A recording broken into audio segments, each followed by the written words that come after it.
Hello everyone, आप लोग सब अच्छे होंगे। तो हम लोग रिलेशंस का लेक्चर नंबर 3 स्टार्ट करते हैं। तो रिलेशंस के लेक्चर नंबर 3 स्टार्ट करने से पहले हमने क्या क्या पढ़ा उसको जस्ट एक बार रिकैप करते हैं। तो हमने अभी तक रिलेशन क्या होता है ये हमने देख लिया है, रिलेशन क्या होता है। फिर हमने टाइप्स ऑफ रिलेशन डिस्कस किया, टाइप्स ऑफ रिलेशन हमने डिस्कस किया। टाइप्स ऑफ रिलेशंस में हमने दो तरह से इसको डिफाइन किया था। एक था हमारा जब आर ए टू बी हो, और एक था हमारा आर जब ए से ए के बीच में। तो ये हमने दो पॉइंट्स पे हमने रिलेशंस को क्लासिफाइड किया था। इसके अंदर हमने तीन रिलेशंस हमने डिस्कस किए थे। एक था आपका वॉइड रिलेशन या एम्प्टी रिलेशन, दूसरा हमने डिस्कस किया था यूनिवर्सल रिलेशन, और तीसरा हमने जो डिस्कस किया था वो था हमारा आपका इनवर्स रिलेशन, जो हमने लास्ट क्लास लेक्चर नंबर 2 में डिस्कस किया था। यहाँ पे हमने सेवरल कैटेगरी रखी थी, बट इसमें हमने अभी तक जो डिस्कस किया था वो था हमारा सबसे पहला जो हमने डिस्कस किया था वो था हमारा आइडेंटिटी रिलेशन। दूसरा हमने जो डिस्कस किया था वो था हमारा रिफ्लेक्सिव रिलेशन, और तीसरा हमने जो डिस्कस किया था आई थिंक वो था सिमेट्रिक रिलेशन। तो लास्ट क्लास हमने यहां तक डिस्कस कर लिया था। आज का हमारा जो लेक्चर है वो इससे आगे रहेगा, माने और ये भी टाइप्स ऑफ रिलेशन पे बेस्ड रहेगा। ये क्वेश्चन मैंने लास्ट क्लास आपको करा दिया था, याद होगा, जिसका आंसर 77 आया था। क्लियर है? आज का हमारा जो नेक्स्ट क्वेश्चन है वो स्टार्ट हो रहा है यहां से। आपको मैंने 2 मिनट का टाइम दिया, आप एक बार ट्राई करो, देखो ये हो रहा है कि नहीं हो रहा है। जस्ट एक बार आप देखो, चेक करो, आपसे हो जाएगा।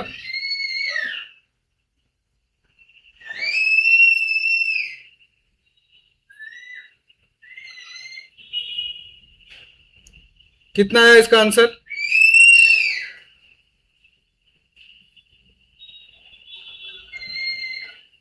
चेक किए?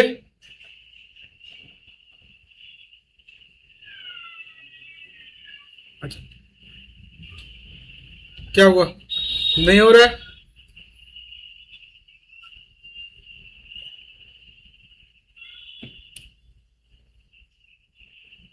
फटाफट एक बार, मैं बस एक बार साउंड चेक कर लेता हूं।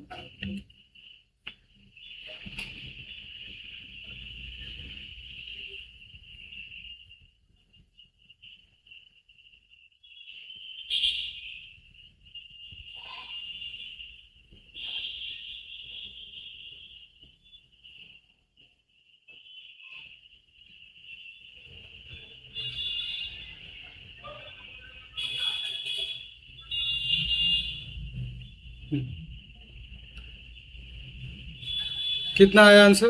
ठीक है, चलो, बहुत टाइम दे दिया मैंने। इसका आंसर आपका 25 आना चाहिए। कितना आना चाहिए? 25। ठीक है, तो हम लोग चेक करते हैं इस चीज को। तो आप सबसे पहले यहाँ पे देखो, आपका जो रिलेशन है वो रिलेशन कैसे डिफाइन है। तो जो रिलेशन डिफाइन है वो है आपका सेट ए से डिफाइन है। सेट ए में एलिमेंट्स क्या है? 2, 3, 5, 7, 9। चलेगा? और जो रिलेशन का क्राइटेरिया है वो क्या है कि 2x less than equal to 3y। चलेगा? ये क्राइटेरिया है। आप इसमें x या y किसी एक की वैल्यू आप फिक्स करो। अगर हमने मान लो x की वैल्यू फिक्स कर दी पहले केस में, तो हमने पहला केस x इक्वल टू, हम लेंगे कहां से? यहीं से एलिमेंट लेंगे। तो x इक्वल टू अगर हमने 2 रखा तो हम क्या देख रहे हैं कि जो 3y की वैल्यू होगी, बात समझ में आया, वो ग्रेटर देन इक्वल टू 4 होनी चाहिए। पॉइंट क्लियर है? 3y क्या होनी चाहिए? Greater than equal to 4। बात समझ में? आप सोचो इसमें y आप क्या क्या रख सकते हो जिसके कारण जिसकी वैल्यू 4 से ज्यादा हो। तो देख, 2 भी रख सकते हैं इसके अंदर, 3 रख सकते हैं, 5 रख सकते हैं, 7 रख सकते हैं, 9 रख सकते हैं। तो इस केस में कितने रिलेशन बन जाएंगे? 1 2 3 4 5। तो इस ये केस मान लो पहला है, NR2 वाला केस है। तो NR2 वाले केस में आपका नंबर ऑफ रिलेशन कितना आ गया? 5 आ गया। पॉइंट क्लियर है?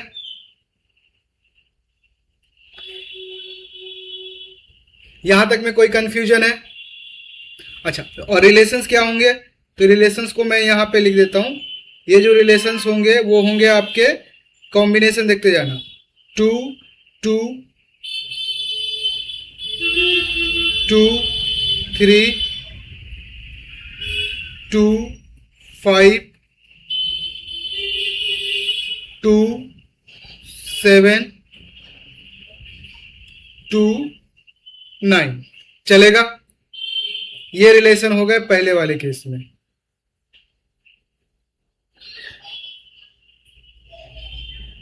आगे बढ़े आप। अच्छा, 9 वाला केस अगर एक बार चेक कर लेते, 9 वाला केस होगा कि नहीं, चेक कर। हाँ ठीक है। अब नेक्स्ट, तो ये याद रखना, बाद में हम लोग काम इस पे करेंगे। दूसरा हम जब लेते हैं x इक्वल टू, हमने लिया आपका 3, तो ये कितना हो जाएगा? देख, ये हो जाएगा 3y ग्रेटर देन 6। तो इसका मतलब y आप सिंपली बोल दो कि ग्रेटर देन इक्वल टू कितना होना चाहिए? 2। पॉइंट क्लियर है? तो इस केस में भी आपका पूरा का पूरा देख लो आ जाएगा। तो यहां पे मैं डायरेक्ट y हम क्या ले सकते हैं? तो y हमारा जो भी वो बिलोंग करेगा किससे?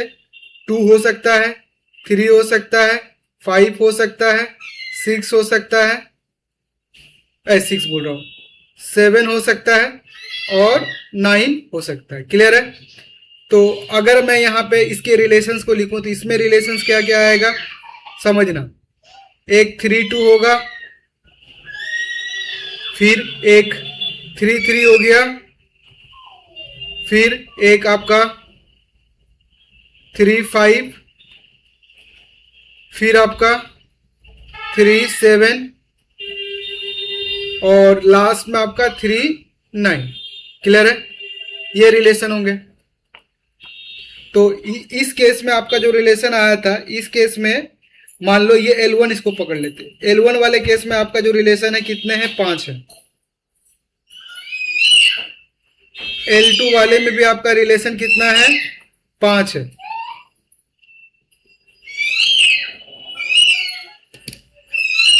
एक मिनट। अच्छा, अब हम लोग एक और केस लेते हैं, x equal to 3, x equal to 5।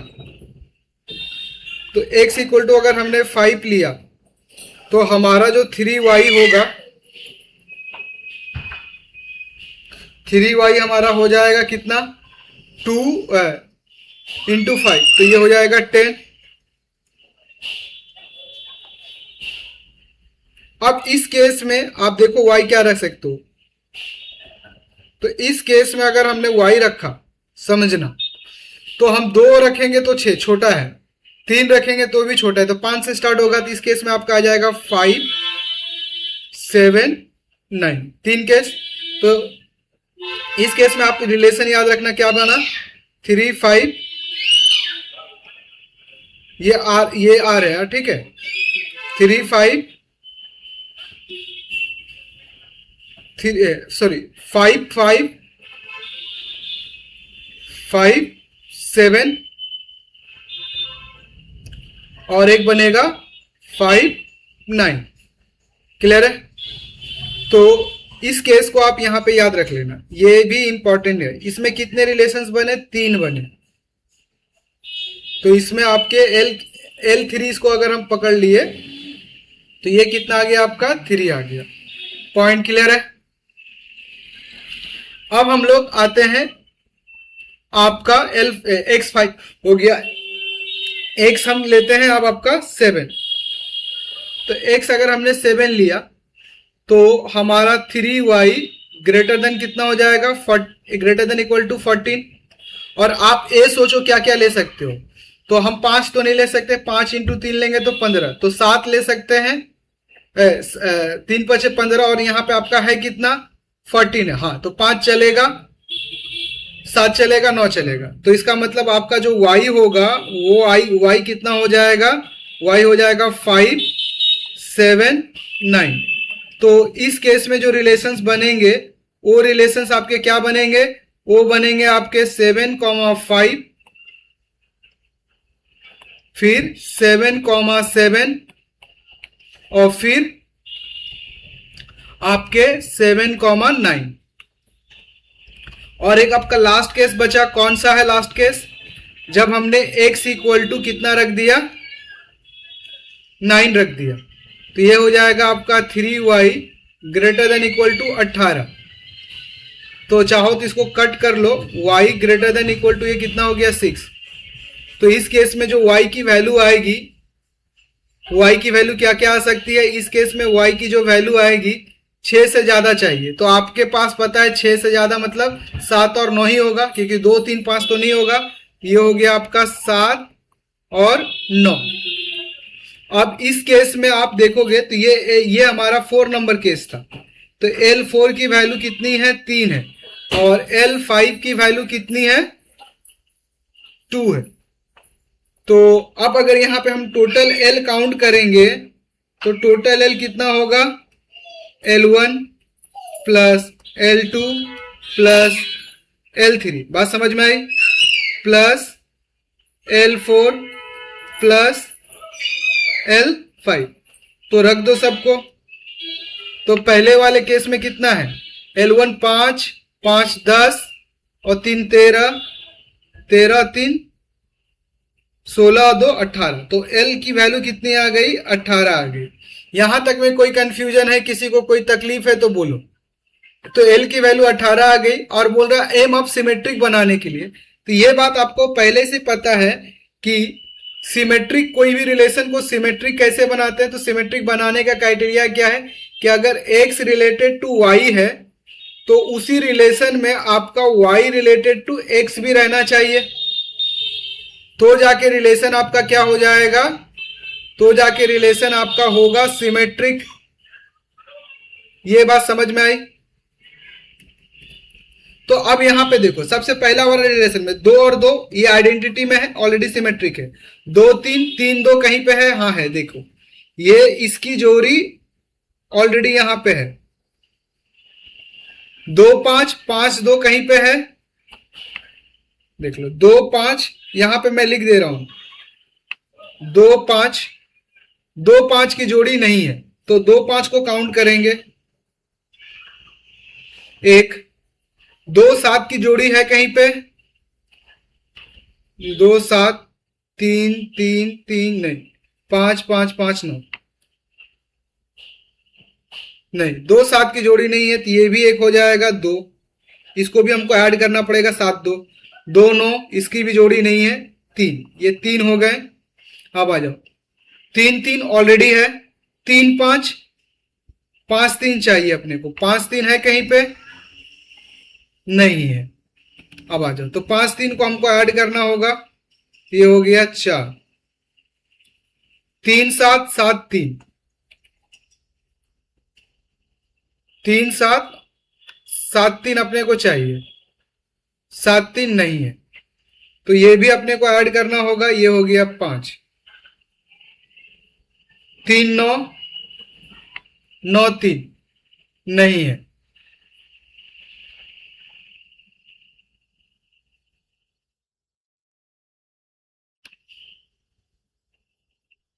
तो ये हो गए आपके 6। अच्छा, 5 5 ऑलरेडी है, 7 5 7 5 7 5 7 5 2 बार है, 5 7 और 7 5, हाँ है। तो इसको ऐड नहीं करना है, 5 9 9 5 9 5 नहीं है, तो ये एक आ जाएगा इधर से, तो 6, ये हो गया आपका 7। क्लियर है। अब यहां पे देखो, 7 9, इसका जो रिलेशन होगा, ये रिलेशन क्या होगा, ये यही होगा ना, 9 7 और 9 9, जिसकी ऑलरेडी पेयरिंग है। 7 5, देखो 7 9 9 7 है, 7 7 है, 7 5 ऑलरेडी हो गया। तो मतलब हमारा जो m की वैल्यू आया, जिसका एलिमेंट नहीं है हमारे पास, वो क्या क्या है, वो यहां पे लिख देता हूं। वो है आपका 2 5 2 5,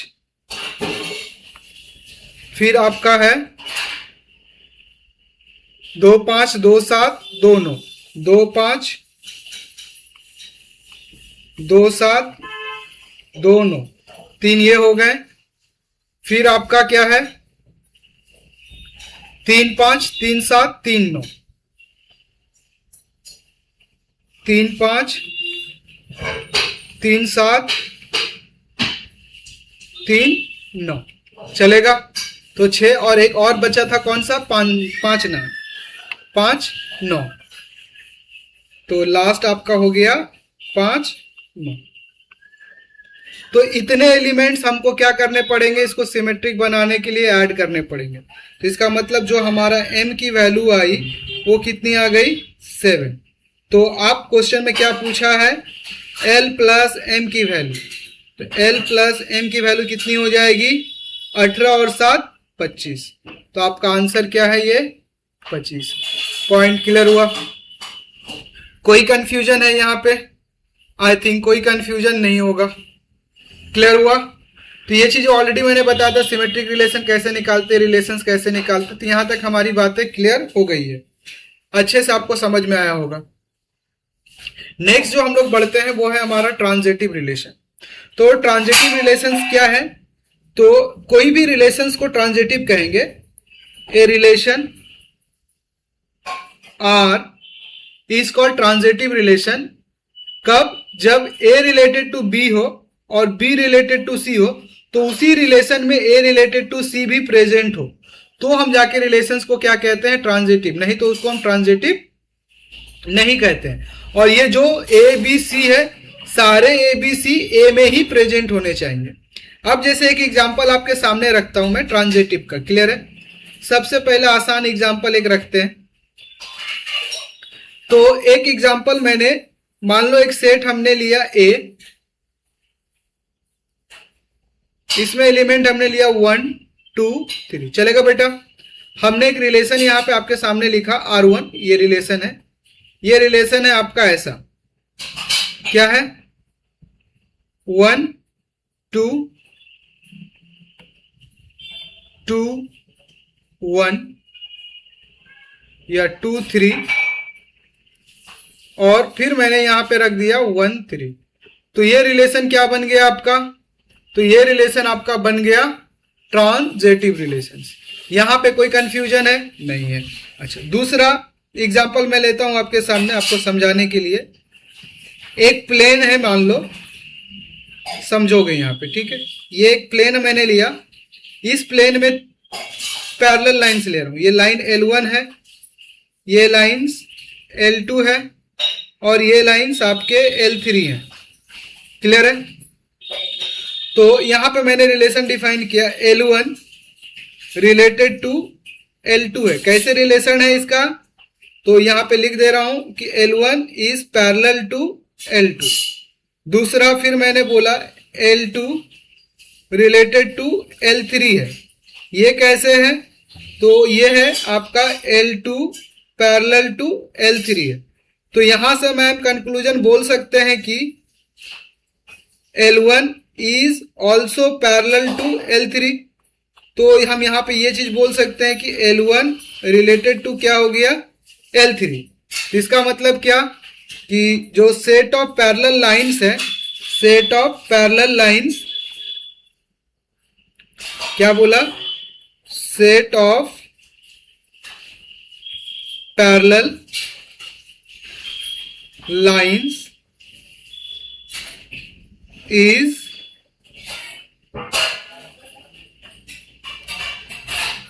example of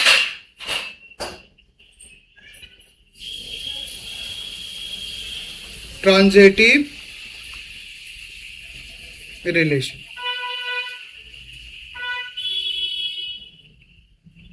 यहां तक में कोई कंफ्यूजन है, किसी को कोई दिक्कत है? अच्छा, एक एग्जांपल और लेता हूं। मान लो हमारे प्लेन में कुछ कॉन्ग्रुएंट ट्रायंगल है। ये ट्रायंगल 1, ट्रायंगल 2, ट्रायंगल 3। मैं यहां पे बोल रहा हूं कि ट्रायंगल 1 जो है वो कॉन्ग्रुएंट है ट्रायंगल 2 के साथ। तो इसका मतलब जो ट्रायंगल 1 मैंने लिख दिया ट्रायंगल 2 से रिलेटेड है। सिमिलरली ट्रायंगल 2 रिलेटेड है ट्रायंगल 3 से। कहने का मतलब क्या? Triangle 2 is also congruent with triangle 3। तो अगर ये इसके संग कॉन्ग्रुएंट है, ये इसके संग कॉन्ग्रुएंट है, तो हम ये चीज बोल सकते हैं कि triangle 1 is also congruent with triangle 3। तो यहां से हम इंप्लाइज क्या कर सकते हैं कि ट्रायंगल 1 जो है रिलेटेड टू क्या है? ट्रायंगल 3 से। तो इसका मतलब क्या? सेट ऑफ कॉन्ग्रुएंट ट्रायंगल भी एग्जांपल किसका है? सेट ऑफ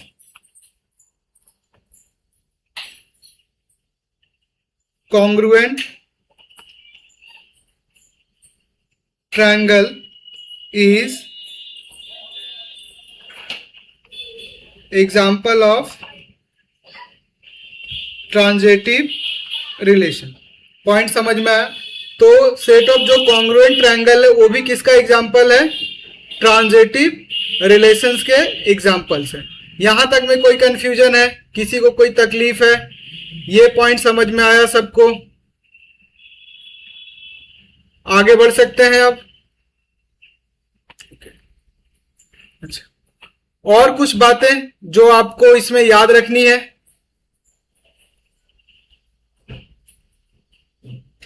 उसको थोड़ा सा समझते हैं हम लोग, जो आपके लिए बेनिफिशियल होगा।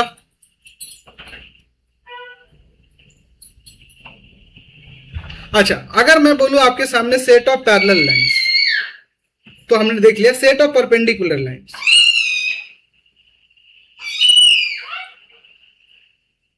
सेट ऑफ परपेंडिकुलर लाइंस समझो। ये लाइन मान लो मैंने L2 लिया, इधर में लाइन मैंने ये L1 लिया जो परपेंडिकुलर है इस पे, एक लाइन और मैंने लिया ये L3 लिया, ये परपेंडिकुलर है। मैं बोल रहा हूं कि L1 रिलेटेड टू है L2। कैसे रिलेटेड है? परपेंडिकुलर है। L1 related to L2 perpendicular के थ्रू। फिर मैंने लिखा L2 रिलेटेड है L3 से। कैसे रिलेटेड है? तो L2 परपेंडिकुलर है किस पे? L3 पे। तो हम बट यहां पे देख रहे हैं कि यहां पे जो कंक्लूजन निकल रहा है वो निकल रहा है कि L1 जो हमको नजर आ रहा है वो पैरेलल है L3 के। तो इसका मतलब यहां पे L2 comma L3 does not belongs to R। ये R से बिलोंग नहीं कर रहा है। तो इसका मतलब क्या हो गया कि set of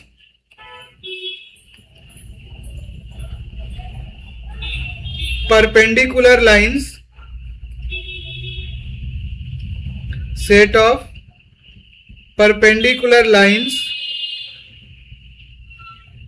are not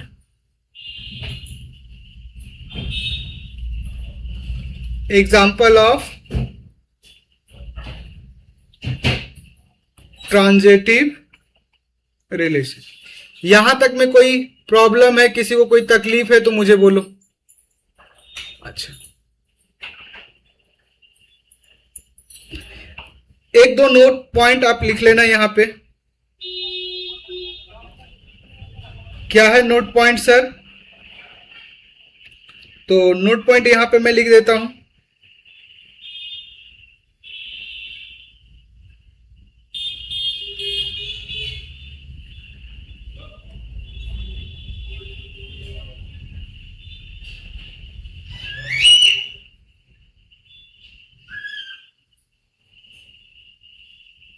identity relation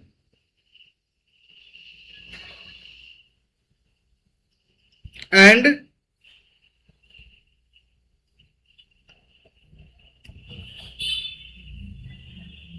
universal relation is the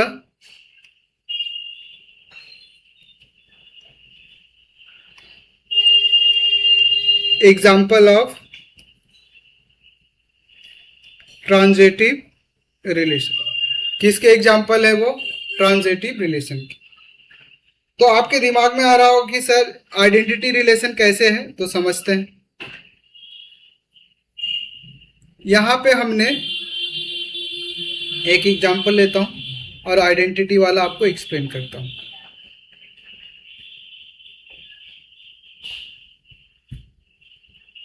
मान लो हमने एक सेट लिया ए,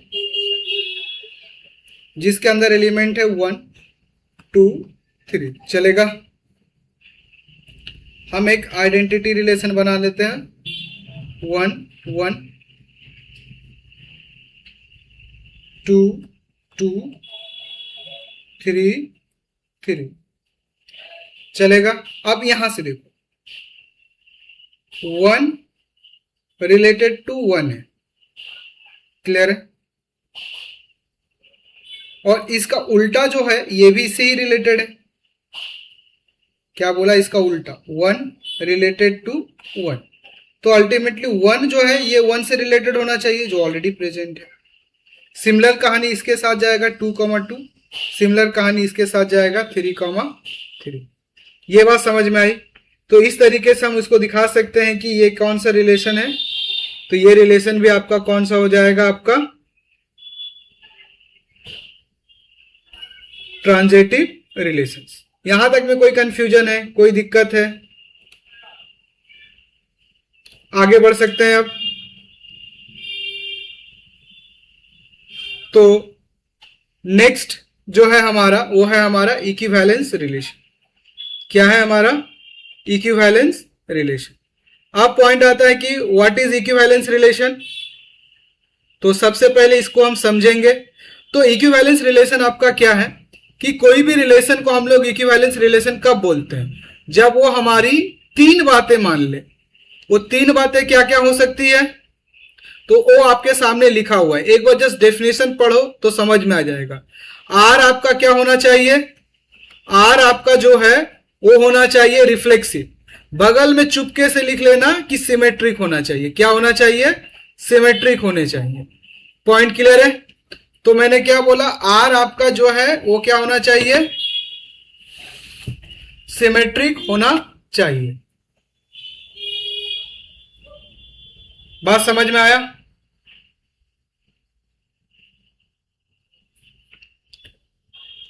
एक मिनट। तो अभी जो मैंने आपको बोला कि कोई भी रिलेशन आर है वो हमारी 3 शर्तें मान ले। पहला शर्त क्या मान ले? कि वो रिफ्लेक्सिव हो। क्या हो जाए? रिफ्लेक्सिव हो जाए। अच्छा, रिफ्लेक्सिव प्रूव करने से बेटर है हम उसको क्या प्रूव कर देंगे कि वो आइडेंटिटी हो जाए। मोस्ट ऑफ द केसेस में हम यही करते हैं। क्लियर है? दूसरा, आर क्या हो जाए? आपका सिमेट्रिक हो जाए।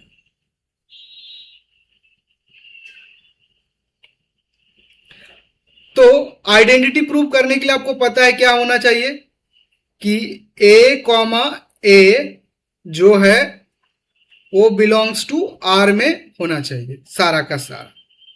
क्लियर है? तो आइडेंटिटी प्रूव हो गया। और उसके अलावा अगर इसमें और एलिमेंट्स रह रहा है तो चलेगा, कोई दिक्कत नहीं है। सिमेट्रिक के लिए या इसको आप ऐसे लिख लो, ए रिलेटेड टू ए होना चाहिए।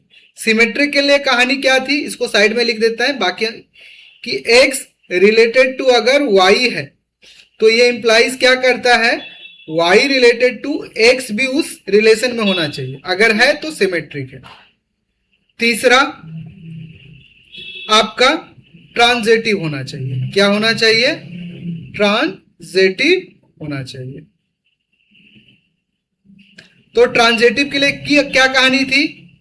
एक्स रिलेटेड टू वाई होना चाहिए, फिर y रिलेटेड टू z है, तो ये इंप्लाइज करता है क्या, x रिलेटेड टू z भी अगर उस रिलेशन में है तो वो क्या हो जाएगा, ट्रांजिटिव हो जाएगा। तो अगर ये तीनों शर्तें कोई एक रिलेशन मान ले तो उसको हम लोग कहते हैं इक्विवेलेंस रिलेशन। क्या कहते हैं उसको, इक्विवेलेंस रिलेशन। पॉइंट क्लियर है? यहां तक में कोई कंफ्यूजन है?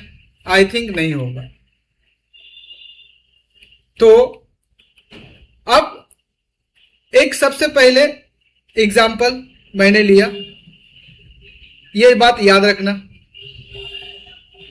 अभी आपको इससे पहले प्रूफ किया था कि आपका आइडेंटिटी रिलेशन,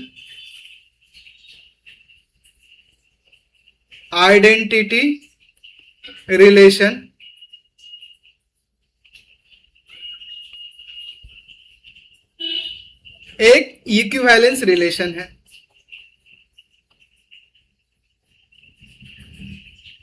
ये आपको ऑलरेडी बताया था मैंने। जैसे कि अभी आपके सामने अगर मैं वही वाला एग्जांपल अगर रख दूं, ए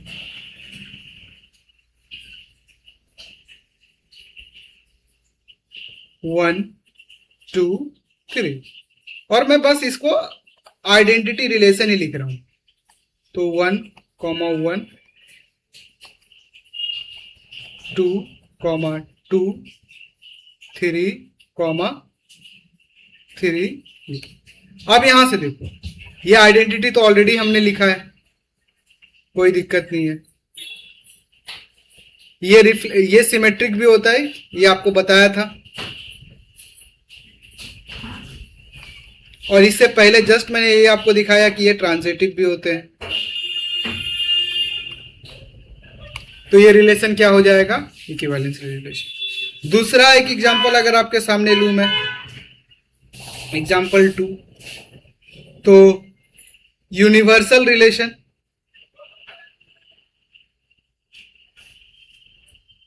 क्या बोला, universal relation is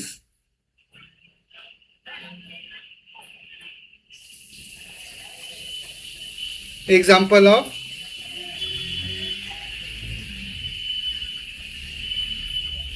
equivalence relation। Clear है? तीसरा example,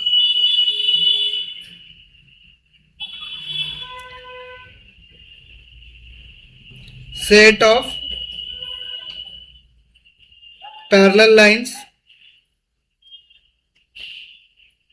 is example of equivalence relation, is the example of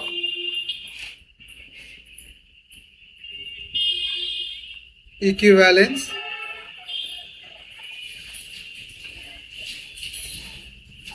relation. Clear है?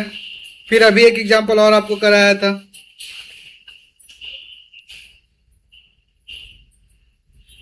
Congruent triangle.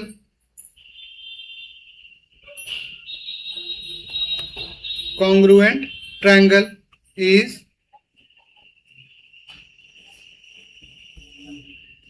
Example of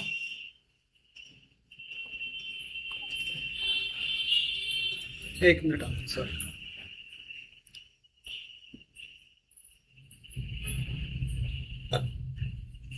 congruent triangle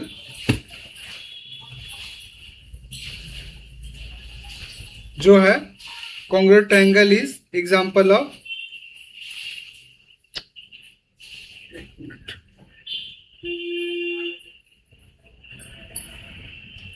congruent triangle is the example of equivalence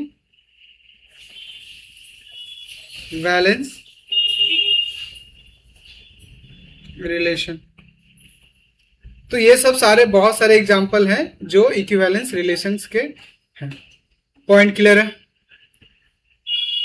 अच्छा, perpendicular तो perpendicular आपका reflexive और symmetric तो हो जाता है बट ट्रांजिटिव नहीं होता है।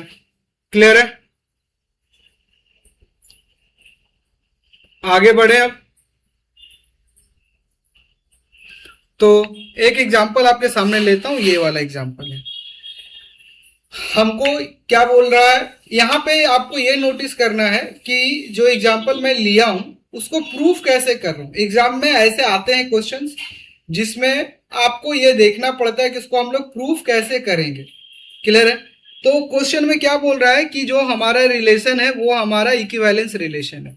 तो ये चीज जैसे ही दिमाग में आया तो हमारे दिमाग में ये ख्याल आया कि अगर हमको इक्विवेलेंस दिखाना है तो हमको इसको सबसे पहले दिखाना होगा रिफ्लेक्सिव। रिफ्लेक्सिव दिखाने से बेटर हम क्या समझ लेते हैं, इसको आइडेंटिटी।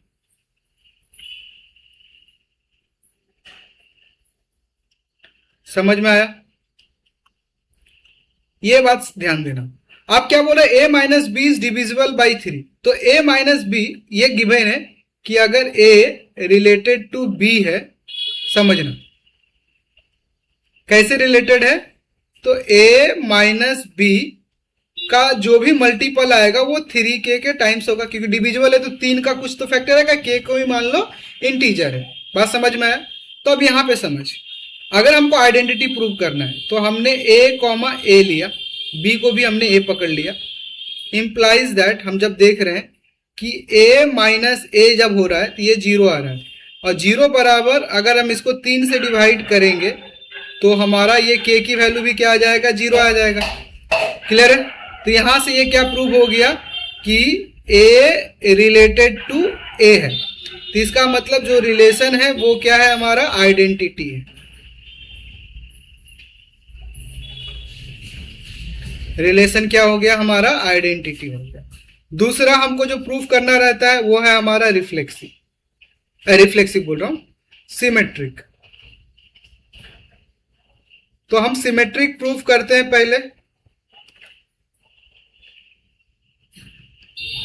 तो सिमेट्रिक के लिए कहानी क्या है कि हम मान लिए a related to b, question ये गिवन है हमको, ये हमको गिवन है, जो गिवन है पहले उसको लिखो। तो a रिलेटेड टू b ये क्या हो गया, a माइनस बी, ये 3k का कुछ मल्टीपल आएगा, ये गिवन है।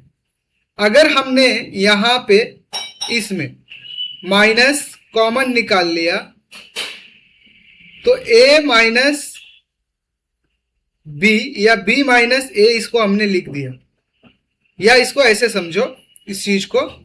एक मिनट, इसको थोड़ा सा इरेज कर देता हूं, घिच पिच हो गया है, जस्ट एक मिनट।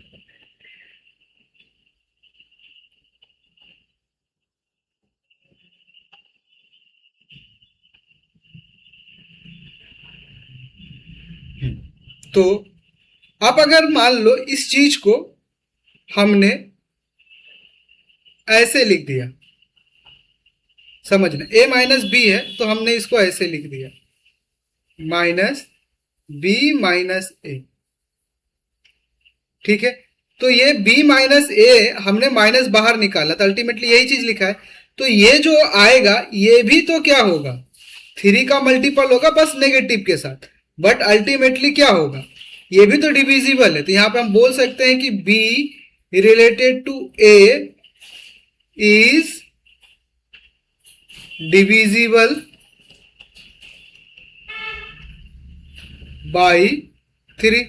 तो यहां पे आपका क्या हो गया कंक्लूजन कि a रिलेटेड टू b है, implies that b related to a भी प्रेजेंट है। तो रिलेशन क्या हो गया आपका, तो रिलेशन आपका हो गया सिमेट्रिक। तो मतलब ये रिलेशन आपका क्या है, सिमेट्रिक भी है। तो रिलेशन आपका सिमेट्रिक भी है। अब हमको ट्रांजिटिव प्रूफ करना है। तो देखो ट्रांजिटिव हमको प्रूफ करना है, समझेंगे। तो ट्रांजिटिव में हम 2 कंडीशन खुद से गिवन कराएंगे एज पर दिए हुए रिलेशन के हिसाब से। तो हमने a रिलेटेड टू b लिया, और ये क्या है, हमने क्वेश्चन में लिख लिया a माइनस बी, ये 3 का डिविजिबल है, ये हमने गिवन कराया, ये गिवन नंबर 1 है। फिर हमने अपने साइड से खुद से ले रहा हूं, ठीक है, b रिलेटेड टू c लिया, तो अगर ये भी मैं ये खुद से डिफाइन कर रहा हूं तो इसका क्या होगा, b माइनस सी, ये हो जाएगा 3k2, चलेगा। ये भी हमने गिवन कराया। अब हम देख इन दोनों को ऐड कर देते हैं, इसको इक्वेशन नंबर 1, इसको इक्वेशन नंबर 2। तो अगर हमने इसको ऐड कर दिया तो ऐड करेंगे तो ये दोनों कट जाएगा, तो यहां पे क्या आ जाएगा, a minus C equal to, add किए हैं तो 3k1 प्लस k2, इसको हम लिख दिए 3k। तो यहां पे भी ये क्या, a माइनस सी का जो डिफरेंस आ गया वो 3k के बराबर ही है, मतलब 3 का डिविजिबल फैक्टर ही है। तो यहां पे हम बोल सकते हैं कि a रिलेटेड टू c है। तो भैया यही तो कंक्लूजन अपने को निकालना था कि अगर a रिलेटेड टू b है, b रिलेटेड टू c है, तो उसके अंदर a रिलेटेड टू c भी होना चाहिए। तो अगर ये हो गया तो रिलेशन आपका क्या है, ट्रांजिटिव भी है। तो आपने क्या देखा, जो r आपका निकला वो r आपका आइडेंटिटी या रिफ्लेक्सिव बोल लोगे, रिफ्लेक्सिव निकला, r आपका सिमेट्रिक निकला और r आपका ट्रांजिटिव निकला। तो ये तीनों कंडीशन जब ये फुलफिल कर दिया तो रिलेशन आपका क्या कहलाएगा, तो रिलेशन आपका कहलाएगा इक्विवेलेंस रिलेशन। पॉइंट क्लियर है। ये क्वेश्चन है इस साल का जेई का। देखो तो यहां पे दो स्टेटमेंट दिए हुए हैं, ये रिलेशन दिया हुआ है, बोल रहा है कि इसका जो मॉड x माइनस वाई है इज अ मल्टीपल ऑफ 3 होगा। क्लियर है। और स्टेटमेंट 1 बोला है कि नंबर ऑफ रिलेशन 36 है और बोल रहा है r इज इक्विवेलेंस रिलेशन, और r क्या है, इक्विवेलेंस रिलेशन है। ये चीज तो देखो अभी हमने प्रूव किया था, सेम चीज है, a माइनस बी, यहाँ पे मॉड लगा देंगे तो क्या हो जाएगा, a माइनस बी की जगह पर अगर हमने यहाँ पे ऐसे मॉड लगा दिया a माइनस बी मॉड, बोल रहा हूं कि ये डिविजिबल बाई 3 होगा और z आपका इंटीजर है, तो यहाँ पे तो उसने बस z का एक डोमेन दे दिया है कि 0 से लेके 1 तक। इसका मतलब आप यहाँ पे ये वाले पॉइंट को अगर हमको प्रूफ करना है तो हमको सबसे पहले ये देखना होगा, r तो हमको पता है, अभी हमने इससे जस्ट पहले किया तो r हमारा ट्रू है। अब हमको बस चेक करना है कि इसका नंबर ऑफ रिलेशन 36 है या नहीं है। अगर वो 36 है तो अपना काम बन जाएगा, अगर वो 36 नहीं है तो अपना काम नहीं बनेगा। क्लियर है। तो अब हम इसको प्रूफ करते हैं। तो इसको प्रूफ करने के लिए सबसे पहले आप नंबर ऑफ रिलेशन निकालो। तो एक बात देखो यहाँ पे क्या बोल रहा है ये कि r अपना डिफाइन कैसे है, तो r आपका जो डिफाइन है वो है आपका, यहाँ पे मैं लिख रहा हूं r आपका जो डिफाइन है, r के अंदर एलिमेंट कौन आएगा, तो r के अंदर एलिमेंट वही आएगा x, y सच दैट, हम इसको ऐसे लिख दिए कि मॉड x माइनस वाई का मल्टीपल कितना हो, 3 हो। चलेगा। अब देख मैं r के अंदर एलिमेंट रख रहा हूं, समझना। हमने सबसे पहले x को फिक्स किया, चल यहां पे x हमने क्या ले लिया, 0। तो इस केस में इसको ऐसे देखो, इसको ऐसे समझो। तो आप ये जो a वाला सेट है ना, इसको 3 कैटेगरी में मैंने डिवाइड कर दिया। एक कैटेगरी डिवाइड किया जो 3 का मल्टीपल रखता हो, तो 3 के मल्टीपल रखने वाले में कौन कौन सा एलिमेंट आ जाएगा, 0 आ जाएगा, 3 आ जाएगा, 6 आ जाएगा और 9 आ जाएगा। तो इसमें टोटल कार्डिनल 4 हैं। तो नंबर ऑफ जो रिलेशंस हो जाएंगे, मतलब इसके जो पॉसिबल ये आएंगे वो 4 इंटू 4 आएगा। क्यों, क्योंकि सोचो ना, आप यहां पे x minus Y equal to 3 चाहिए, आपको 3k का मल्टीपल चाहिए। तो आप अगर मान लो 0 लो, दोनों 0 लो तो भी 3 का मल्टीपल है, मतलब x को भी फिल करने का तरीका 4 हो गया और y को भी फिल करने का तरीका 4 हुआ। तो 4 इंटू 4 कितना हो गया, 16। दूसरा 3n+1 टाइप, इसमें क्या क्या आएगा, तो इसमें आपका आ जाएगा 1, क्लियर है, फिर आ जाएगा 4, फिर आएगा 7।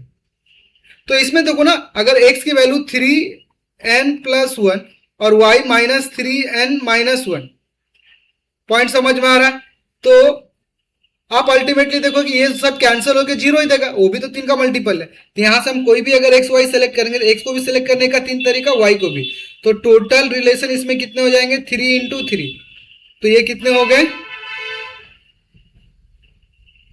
9।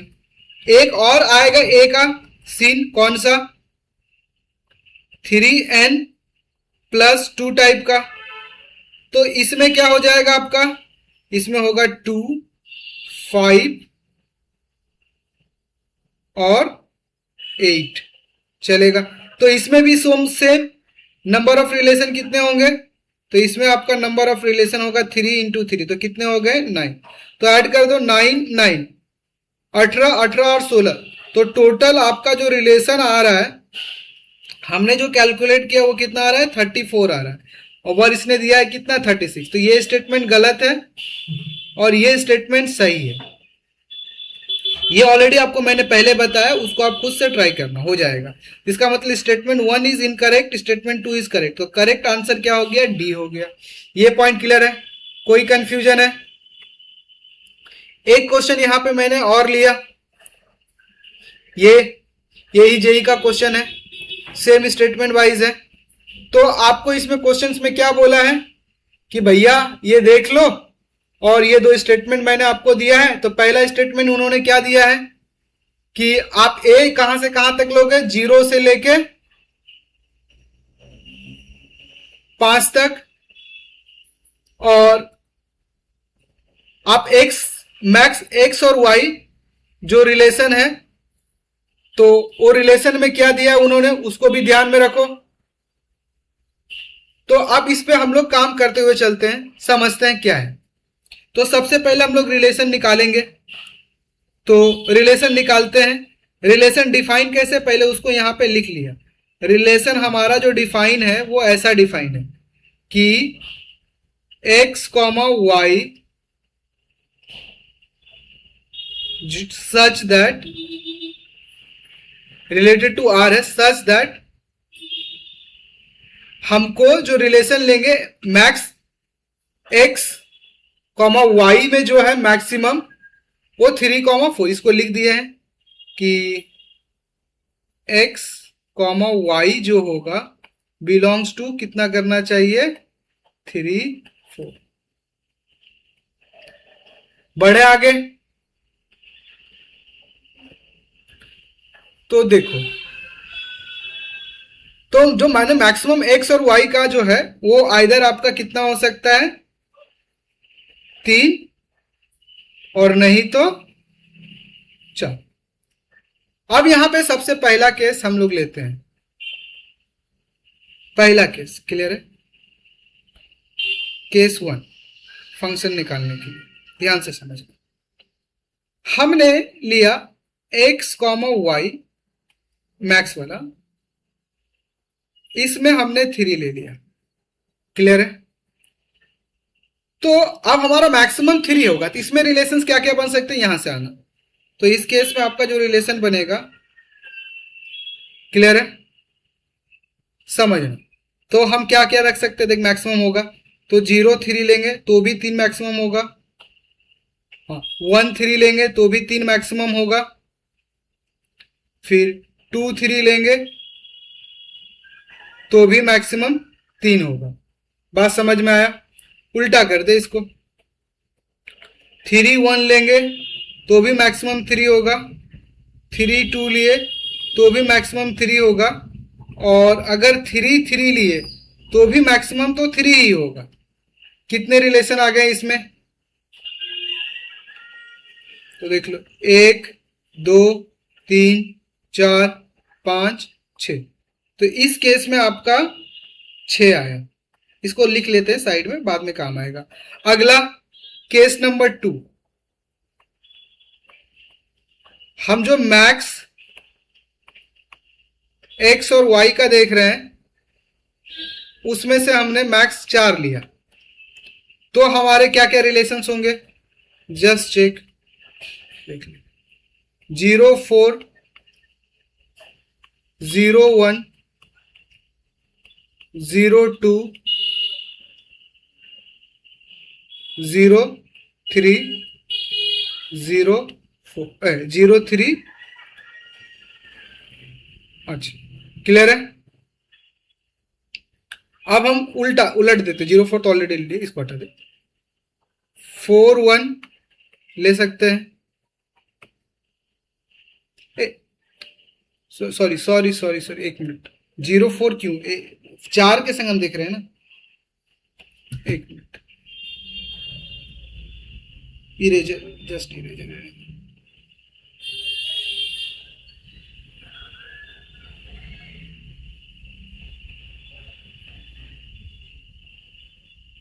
हाँ, 0 4, फिर 1 4 लोगे तो भी 4 मैक्सिमम है, आप 2 4 लोगे तो भी 4 मैक्सिमम है, 3 4 लोगे तो भी 4 मैक्सिमम है, और 4 4 लिए तो भी 4 मैक्सिमम है। उसके बाद उलट दो, 4 1 लो तो भी मैक्सिमम 4 है, 4 2 लो तो भी मैक्सिमम 4 है, 4 3 लिया तो भी मैक्सिमम 4 है, और 4 4 हमने ऑलरेडी एक बार कंसीडर कर लिया है। तो टोटल इसमें कितने हो गए, 1 2 3 4 5 6 7 8, तो इसमें आ गए आपके 8 और इसमें आ गए आपके 6, तो टोटल रिलेशन आपके कितने आ गए,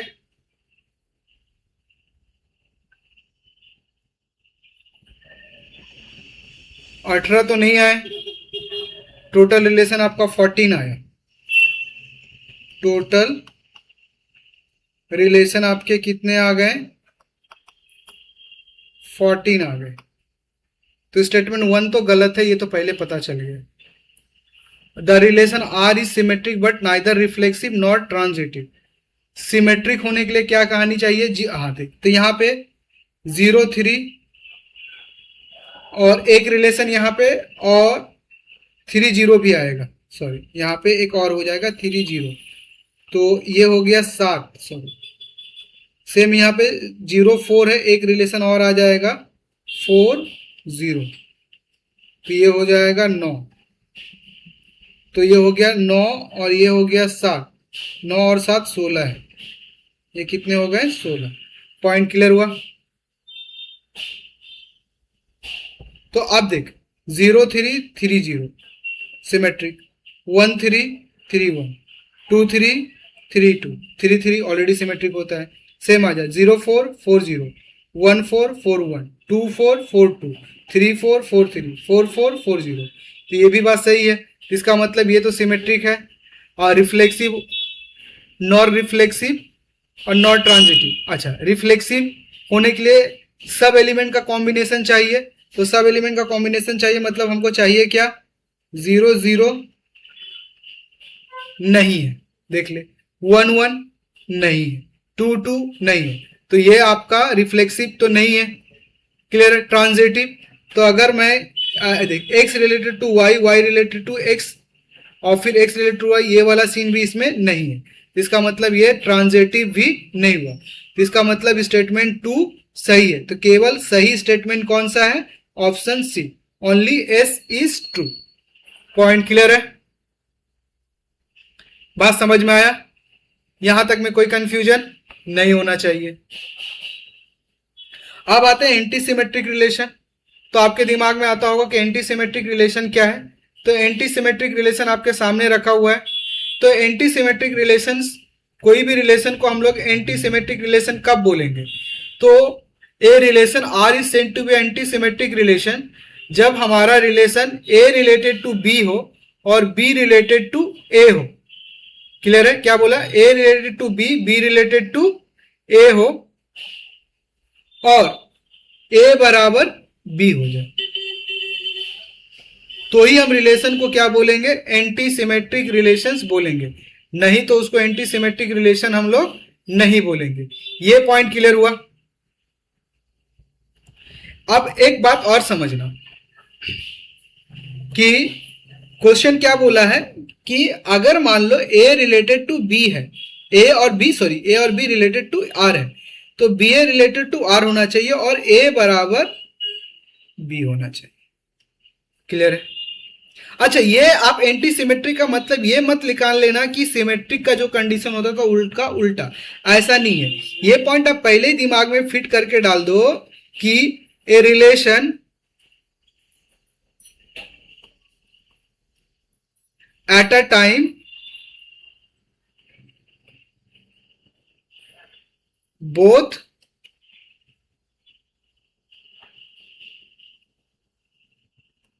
symmetric and एंटी सिमेट्रिक। बात समझ में आया? अच्छा, एक चीज और इसमें याद रखना, ये मान लो अगर इसका हमने उल्टा समझा तो हम इसको ऐसे समझते हैं, अगर मान ले ए बराबर बी नहीं है तो A related to B belongs to R है, तो B belongs to A does not R होना चाहिए। अगर ये है तो ये वाला रिलेशन होना चाहिए, ए बराबर बी। अगर ये नहीं है तो ये रहेगा तो काम चल जाएगा। पॉइंट क्लियर है? अब जैसे एक एग्जांपल मैं आपके सामने लेता हूं, समझना। ए मैंने ऐसा ले लिया, ए कॉमा बी कॉमा सी, इसके अंदर 3 एलिमेंट। मैं एक रिलेशन यहां पे डिफाइन किया R, A comma A just B comma B. Point clear है? अब यहां देखो, ए रिलेटेड टू ए है, इसका उल्टा ए रिलेटेड टू ए। क्लियर है? तो इसका मतलब क्या, ए बराबर ए। बात सही है, क्योंकि हम सेम रिलेशन, यहां पे अगर इसको देखें, बी रिलेटेड टू बी है, इसका उल्टा वो भी तो बी रिलेटेड टू बी है, और यहां पे बी बराबर बी है, तो ये कंडीशन तो ये सेटिस्फाई कर रहा है, और ए और बी दोनों सेट से बिलोंग कर रहा है। इसका मतलब ये जो रिलेशन है वो आपका एंटी भी है, और ऑलरेडी आपको पता है कि ये सिमेट्रिक भी है, क्योंकि इस चीज को फॉलो कर रहा है। ये बात समझ में आया? तो ये रिलेशन एंटी सिमेट्रिक और सिमेट्रिक दोनों है। अब जैसे मान लो एक रिलेशन और मैं आपको समझाता हूं, आर एक्स कॉमा वाई है सच दैट x इक्वल टू वाई, ये डिवाइड हो रहा है, बात समझ में आया? इक्वल टू इंटीजर आ रहा है, तो इसका मतलब क्या, y इज डिवाइडिंग, या x is divided by y, या y is dividing x। Clear है? और जहां पे x और y जो है वो इंटीजर से बिलोंग कर रहा है। तो ये भी एक एंटी सिमेट्रिक का एग्जांपल है। जैसे कि अगर मान लो आपने कोई 2 नंबर सेलेक्ट किया, एक्स और वाई, जस्ट कोई एक 2 इंटीजर सेलेक्ट कर लो। पहला वाला हमने 8 और 4 ले लिया, तो आप इसको डिवाइड करोगे 8/4, तो ये आपका कितना आ जाएगा, 2। तो ये एलिमेंट आर में बिलोंग करेगा, ये एलिमेंट आर में बिलोंग करेगा, 8,4 आर में बिलोंग करेगा। बात समझ में है? और अगर मैं उल्टा ले लिया 4/8, तो ये 1/2 है, ये 4/8 इसको डिवाइड नहीं कर रहा है, इसका मतलब क्या, 4/8 इसमें बिलोंग नहीं कर सकता। तो इसका मतलब क्या, 8 नॉट इक्वल टू 4 है, तो 8,4 आपका आर में बिलोंग कर रहा है, बट 4,8 जो है वो does not belongs to R है। इसका मतलब ये जो रिलेशन है, ये रिलेशन किसका हो गया, एग्जांपल एंटी सिमेट्रिक रिलेशन हो गया। बात समझ में आया? यहां तक में कोई कंफ्यूजन है? आई थिंक नहीं होगा। और एक आपका बचा equivalence class of equivalence relation. तो इस चीज को समझने के लिए सबसे पहले आप ये पॉइंट याद रख लो कि आर जो है वो सबसे पहले इक्विवेलेंस रिलेशन होना पड़ेगा। उसको क्या होना पड़ेगा, इक्विवेलेंस रिलेशन होना पड़ेगा।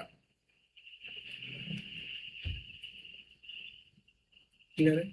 अच्छा, इक्विवेलेंस क्लास ऑफ एलिमेंट को रिप्रेजेंट करने का 2 तरीका है, ये या कोई बुक इसको ऐसे भी रिप्रेजेंट करता है।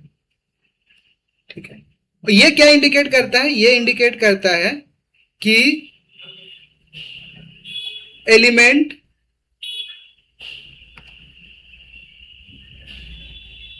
associated in R, element associated with, ऐसे लिख देता, element associated with A in are. Clear है? तो कौन से एलिमेंट, तो ए हमेशा आपका फर्स्ट एलिमेंट रहेगा, और जो एसोसिएशन देखेंगे वो सेकेंड एलिमेंट का देखेंगे ए के साथ। एसोसिएशन ऑफ सेकेंड एलिमेंट देखेंगे, किसका देखेंगे? सेकेंड एलिमेंट विथ ए। तो इसी को हम लोग क्या कहते हैं? इक्विवेलेंस रिलेशन कहते हैं, माने इक्विवेलेंस रिलेशन पूरा, इक्विवेलेंस क्लास। क्लियर है? तो मैंने क्या बोला, अगर ए बिलोंग्स है तो इसको हम लोग ये the set of all those element A which are related to A is called. तो यहां पे देख, बी बिलोंग्स टू होगा, इसको आप ऐसे भी लिख सकते हो कि X such that A related to X comma X belongs to A. Clear है? तो ये हम एक्स हमारा जो एक अगर इक्विवेलेंस क्लास है तो सेकेंड एलिमेंट होगा, ये वाली कहानी होगी। क्लियर है? अब जैसे कि एग्जांपल मैंने आपके सामने रखा, ए मान लो 1 2 3, मैं एक आर रिलेशन डिफाइन कर रहा हूं, मैंने इसको ले लिया 1 1 2 2 3 3 1 2 1 3 2 1 2 3 2 1 और 3 2 3 1। तो बेसिकली ये आर जो है आपका वो ए क्रॉस ए के बराबर है, मतलब एक ये यूनिवर्सल रिलेशन है। तो ये अगर यूनिवर्सल रिलेशन है, बात समझना, तो ये अगर यूनिवर्सल रिलेशन है तो आर आपको पता है इक्विवेलेंस होगा ही होगा। अब मैं बोलूं कि हमको इक्विवेलेंस क्लास ऑफ 1 का चाहिए, तो 1 का एसोसिएशन देखो किसके साथ है, यहाँ पे 1 के साथ भी है, यहाँ पे 2 के साथ भी है, यहाँ पे 3 के साथ भी है। तो 1 का जो एसोसिएशन होगा वो क्या हो जाएगा? 1 2 3। सिमिलरली अगर मैं 2 के साथ देखूं तो 2 का देख ले, ये है 2 का, ये है, फिर 2 का, और 2 का कहाँ पे? हाँ 2 का और यहाँ पे। तो क्या क्या हो गया? 2 हो गया, फिर आपका क्या हो गया? 2 के साथ, हाँ तो 3 हो गया, और ये 1 हो गया। तो इसी तरह आप 3 का निकाल लोगे तो नीचे वाली ये लाइन आपको समझ, 2 इक्विवेलेंस क्लास आइदर आपका डिसजॉइंट सेट होगा या आइडेंटिटी, मतलब पूरा का पूरा सेम होगा, नहीं तो उसमें कुछ भी कॉमन नहीं होगा। क्लियर है? दो क्लासेस के बीच में, जैसे यहाँ पे अगर मैं बात करूं तो यहाँ का पूरा सेम है, और एक ऐसा एग्जांपल लूंगा जहां पे दोनों का दोनों भी सेम नहीं होगा। पॉइंट क्लियर हुआ ये? अच्छा, एक और बात यहाँ पे आप समझना, एक एग्जांपल और आपके सामने लेता हूं मैं, थोड़ा सा ध्यान देना इस चीज को, कि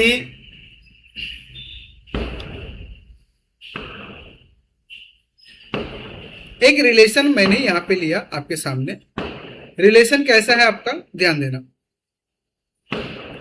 वो एस आर जो है वो डिफाइन है ऐसा कि ए कॉमा बी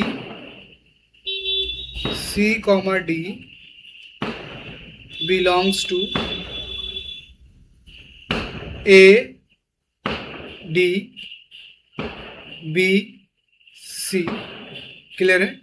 जहां पे A comma B comma C comma D belongs to A cross A. Clear है? और ए जो आपका है वो मान लो स्टार्ट है 1 2 3 4 डॉट डॉट डॉट 30 तक जा रहा है। कितना तक जा रहा है? 30 तक जा रहा है। बोल रहा है एक ऑर्डर पेयर, माने इसका जो है वो है आपका 4 और 3। कितना है? 4 और 3। तो पूछ रहा है कि फाइंड द नंबर ऑफ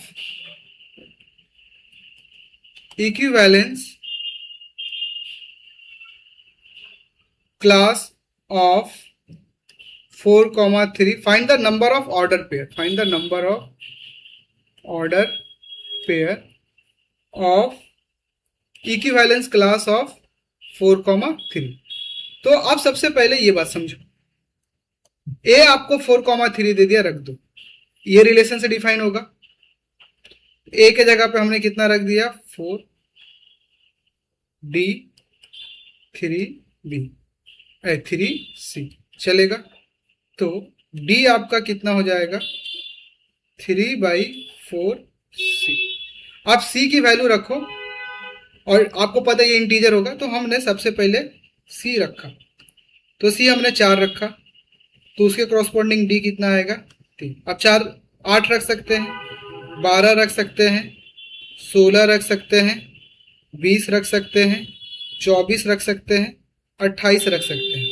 तो इसके क्रॉसपोंडिंग 3, 6 आएगा, 9 आएगा, 12 आएगा, 14 आएगा,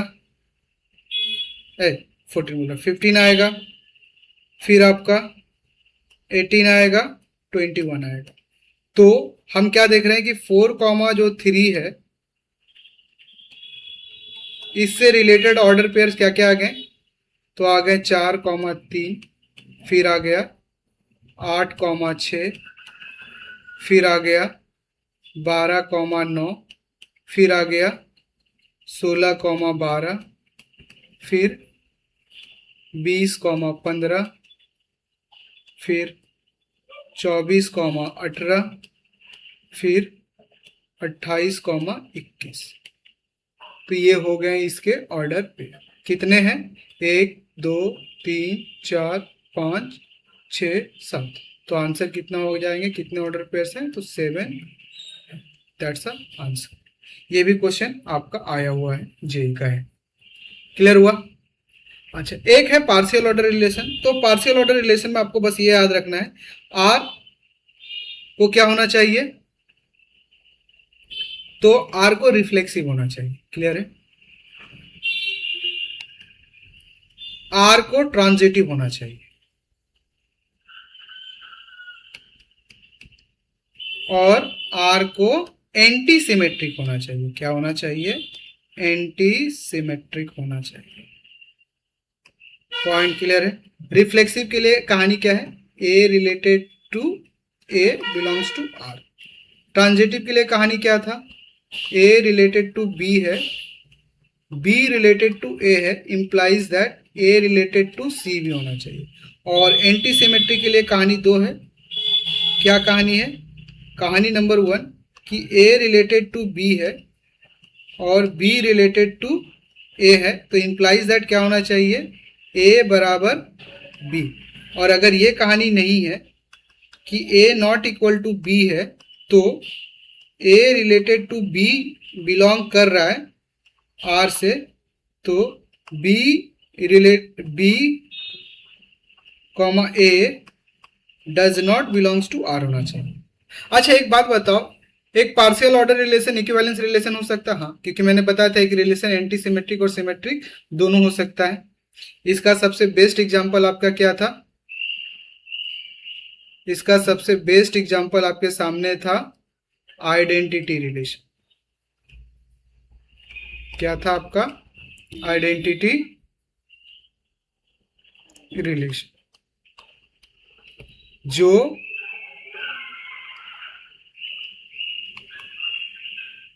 इक्विवेलेंस और